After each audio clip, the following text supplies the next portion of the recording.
Welcome to किस्सा Friday. ते म्हणतात ना, उम्मीद पे दुनिया कायम है, बट व्हाट आई फील ये होप्स बहुत बुरी चीज होती है ऍक्च्युली. तर किस्सा असा आहे, आमचा झाला गोवा जायचा प्लॅन आणि अगदी लास्ट मोमेंट प्लॅन झाल्यामुळे रिझर्वेशनचं नाही मिळत. खूप मारापिटी करून रिझर्वेशन मिळाले, बट 3 वेगवेगळ्या डब्यांमध्ये आम्हाला बसावं लागलं, विच इज ओके.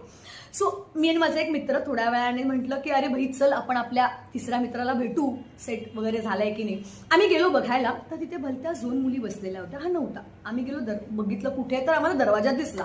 म्हटलं काय भाई इथे का उभा आहे? अरे नाही त्या मुली बसल्यात ना. तर म्हटलं अरे मग तुझी सीट आहे, बोल. ठीक आहे थोड्या वेळाने जातो. म्हटलं बरं ठीक आहे. गप्पा वगैरे मारल्या, आम्ही गेलो. म्हटलं चल बाई झोपतो, थोडा आराम करू. परत आम्ही 4-5 तासाने गेलो, तर हा तिकडेच उभा. म्हटलं भाई बोल. अरे यार एवढ्या सुंदर मुली आहेत, कसं मागायचं? अरे रिझर्वेशन केले, पैसे दिलेत.